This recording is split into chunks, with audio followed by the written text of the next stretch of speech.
आज का जो वचन पाया जाता है वो है साम 121 में। और उसकी दो आयतें पढ़ देता हूँ मैं।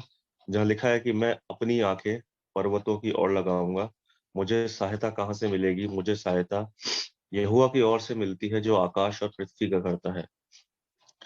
ये जो इसका जो टॉपिक है, अगर हम देखें तो इसके टॉपिक में लिखा हुआ है परमेश्वर हमारा रक्षक।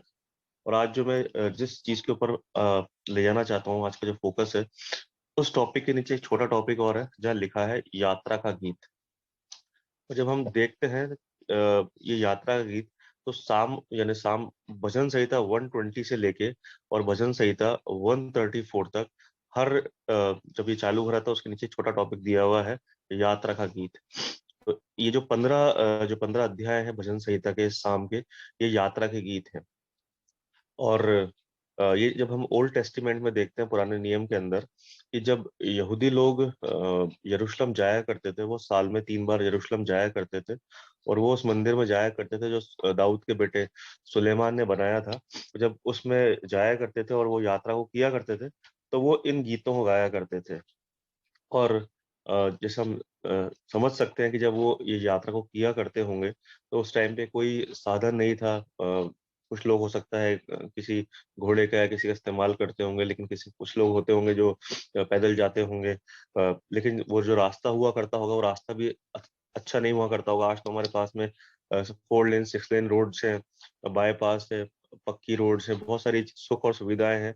और हमारे पास में गाड़ियां हैं, सब चीजें हैं। लेकिन उस टाइम पे उनकी जो सफर हुआ करता था, वो बहुत हो सकता था कठिनाई से भरा हुआ करता होगा। और वो अपनी इन चीजों को, कुछ ये चीजें ध्यान में ना आए, ये तकलीफें ध्यान में ना आए, रिसोर्सेज नहीं थी उनके पास में, तो वो इन गीतों को गाते हुए और एक दूसरे को प्रोत्साहित करते हुए अपने सफर को किया करते थे। जैसा हम एक एग्जांपल ले सकते हैं कि जब कभी हम कहीं किसी पिकनिक पे जाते हैं, स्कूल की पिकनिक या कोई भी पिकनिक पे जाते हैं, अपने सफर में होते हैं, तो मोस्टली हम लोग गीतों को गाते हुए जाते हैं कि हमारा सफर कट जाए। तो आज जो मैं चीज को रिलेट करना चाह रहा हूँ वो यही है कि जैसे ये लोग अपने उस सफर को किया करते थे, और ये जो यात्रा के गीत हैं, तो जब हम अपनी किसी कठिनाइयों में होते हैं, तो सबसे पहले हमें यही याद आता है कि मैं अपनी आंखें पर्वतों की ओर लगाऊंगा, मुझे सहायता कहाँ से मिलेगी? तो वजन वजन का लिखने वाला कह रहा है कि मैं अपनी आंखें पर्वतों की ओर लगाऊंगा। अगर हमारी सिचुएशन सामने खड़ी हुई है एक पर्वत के समान, तो हमें उस सिचुएशन की तरफ, उस तकलीफ की तरफ हमें जरूरत नहीं है आंखें लगाने की, उस पर फोकस करने की। लेकिन हमें कहाँ जरूरत है? मुझे लिखा हुआ है उसके सेकंड वर्ड्स में, मुझे सहायता यहोवा की ओर से मिलती है, जो आकाश और पृथ्वी का करता है। फर्स्ट वर्ड्स में लिखने वाला कहता है कि मुझे सहायता कहाँ से मिलेगी? कि हम आज अगर अपनी सिचुएशन में हैं, हम इस चीज को ऐसे रिलेट कर सकते हैं कि हम भी अपनी एक जर्नी के अंदर हैं, जो हमारे जीवन का सफर है, जीवन रूपी सफर है। और जो हमारा डेस्टिनेशन है स्वर्ग। तो आज हमें किस चीज की जरूरत है? हम अपने जीवन को जब जी रहे हैं, हमारे इस जीवन रूपी सफर में हम आगे बढ़ रहे हैं, तो कई बार ऐसी सिचुएशंस हमारे जीवन में आती है कि हम अपने आप को बलहीन महसूस करते हैं। हम हिम्मत हार जाते हैं कई बार ऐसा होता है, हमारे फाइनेंसेस के कारण हम निराश हो जाते हैं।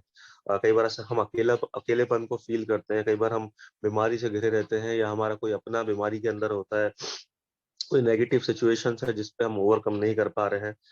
तब ये वचन जो है, जब हम उसके वचन के ऊपर विश्वास रखते हैं, जब हम उसके वचन को पढ़ते हैं और ये भरोसा करते हैं कि ये वचन हमें ढाढ़स देने वाला वचन है, हम इस वचन को पढ़ते हैं, तो हमें वाकई इस वचन से बहुत ढाढ़स मिलता है। और जैसा कि यहाँ लिखा है, ये यात्रा का गीत है। तो जब हम अपने जीवन रूपी सफर में आगे बढ़ रहे हैं, तो इस चीज को हमें कभी नहीं भूलना चाहिए कि हम, सिचुएशन कैसी भी हो, भले हमारे जीवन के कोई सारे द्वार बंद हो गए हैं, लेकिन जो हमारा जिंदा पिता परमेश्वर है, हमारा एकमात्र परमेश्वर है, वो हमारे लिए एक नए रास्ते को, एक नए डोर को हमेशा तैयार रखता है। भले ही शैतान ने 10 दरवाजे बंद कर दिए हैं, लेकिन जो परमेश्वर खोलता है उसको कोई बंद नहीं कर सकता। ये वचन के अंदर लिखा हुआ है।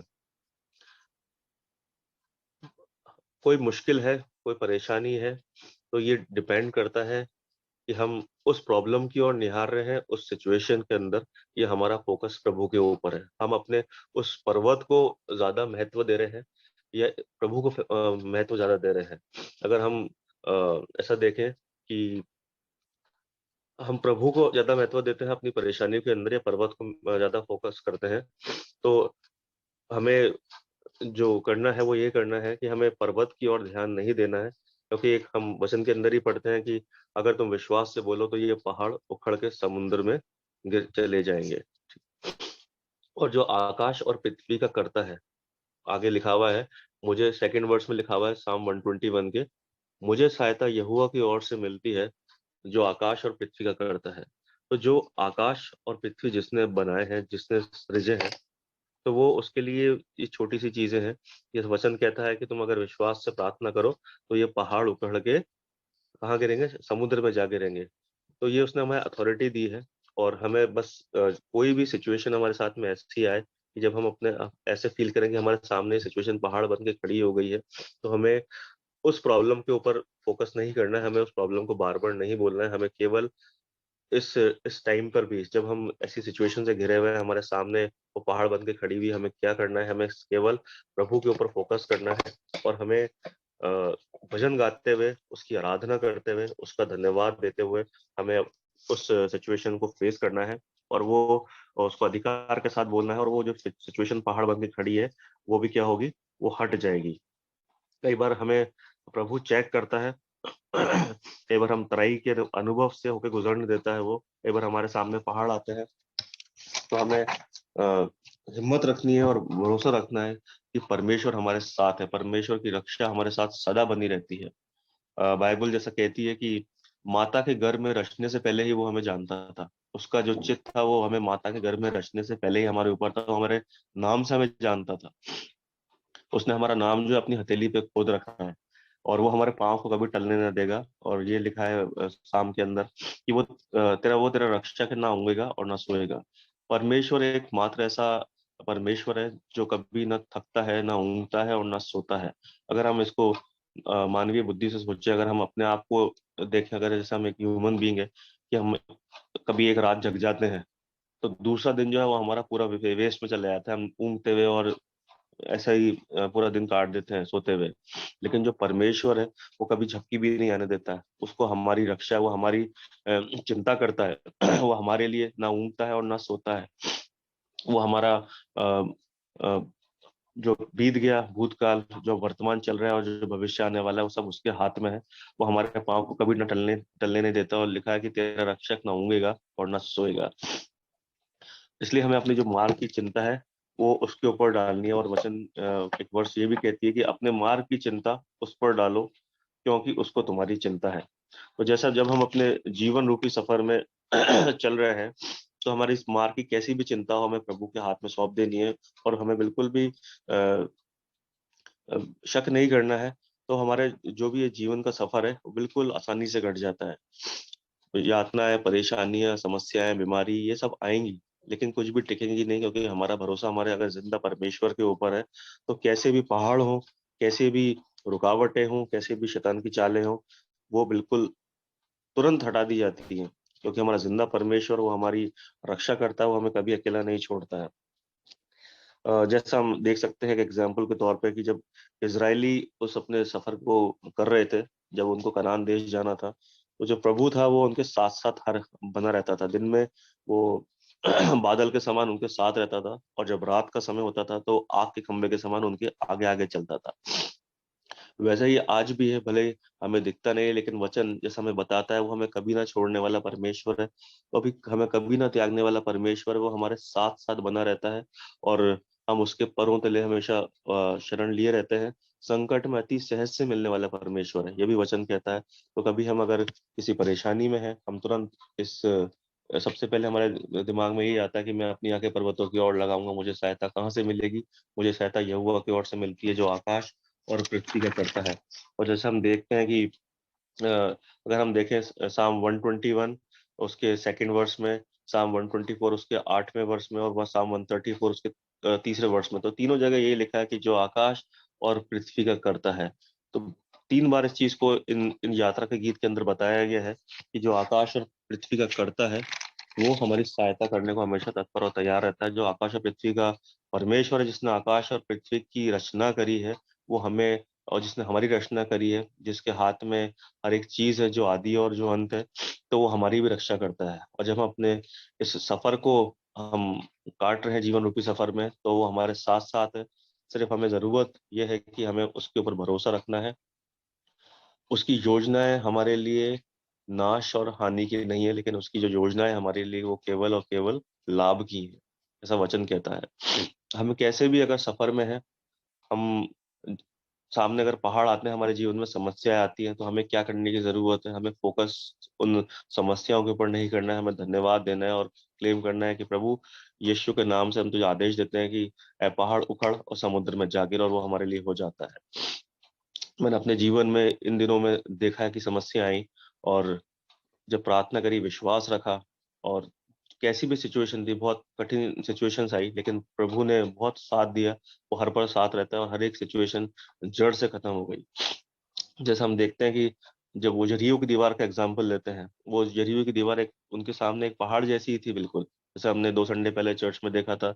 उस डायग्राम के अंदर एक अंदर की वॉल थी, एक बाहर की वॉल थी, उसकी मोटाई कितनी ज्यादा थी। उन लोगों के लिए पॉसिबल नहीं था कि उसको चढ़ पाए, उसको तोड़ पाए।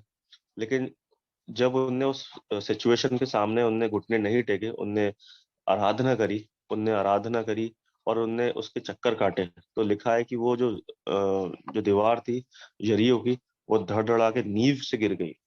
तो आज बस मैं यही आप लोगों के साथ बांटना चाहता हूँ कि हमारी सिचुएशन कैसी भी हो, हमारा सफर जो जीवन का सफर है, उसमें हमें केवल और केवल आराधना करने की जरूरत है। ये हमारी जो यात्रा है, इसमें हमें यात्रा तो करनी है, इसमें कोई भी दोराई नहीं, हमें जीवन अपना पूरा करना ही है। जरूरत यह है कि हम कैसे उस अपनी यात्रा को पूरी करते हैं, प्रभु को धन्यवाद देते हुए या चिंताओं में जीते हुए।